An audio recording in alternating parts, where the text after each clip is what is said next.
Welcome to Hear the Word. I'm Brother Tom. They refused to work. Nehemiah was born a slave in Babylon. He was a Jew. His ancestors had been brought to Babylon as slaves. He was the cupbearer for the king. He tasted the wine to make sure it wasn't poisoned. Some of his Jewish brethren returned from a trip to Jerusalem.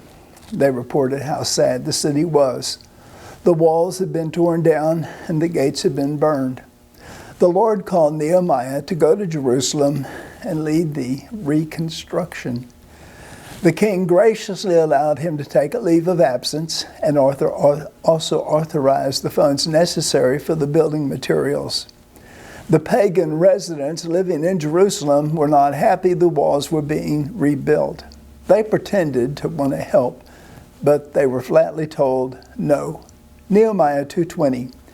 Then answered I them, and said unto them, The God of heaven, he will prosper us. Therefore we his servants will arise and build, but ye have no portion, nor right, nor memorial in Jerusalem. They were not Jews, and they had no memorial or right to the land. Jerusalem had been set aside by God more than 1,600 years previous. Mount Moriah is there where Abraham had taken Isaac to be a sacrifice. Jerusalem was overtaken by non-believers as punishment. Now the punishment was over, and it was time to worship the Lord again. Palestinians today claim the Jews are occupying their land.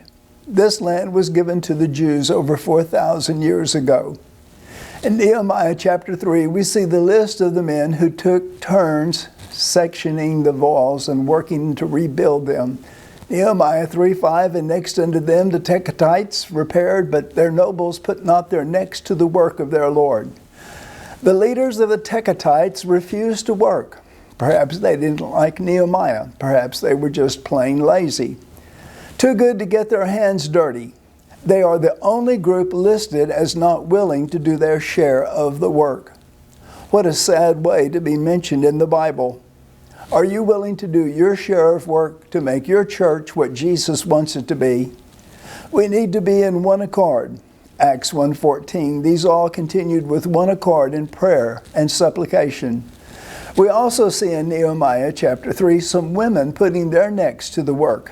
Nehemiah 3:12, and next unto him repaired Shallum, the son of Helajesh, the ruler of the half part of Jerusalem, and his daughters. Perhaps Shallum had no sons. His daughters put their necks to the work with their father. The Lord has a place of service for each of his children. Philippians 2:2, fulfill ye my joy, that ye be like-minded, having the same love, being of one accord, of one mind. Seek God's will for your life. Discover your gifts. Use them to bless your Bible teaching church. Jesus has a plan for your life, assignments he wants you to accomplish. Step up.